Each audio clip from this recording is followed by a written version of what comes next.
மறவாமல் திருப்புகழ் கூறி பலகாலம் உனை தொழுவோர்கள் மறவாமல் திருப்புகழ் கூறி படிமீது துதித்துடன் வாழ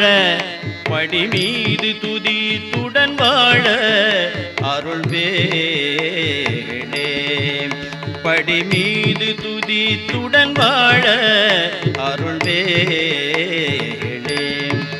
பதியான திருத்தனிமேவும் சிவலோகம் என பரிவேறு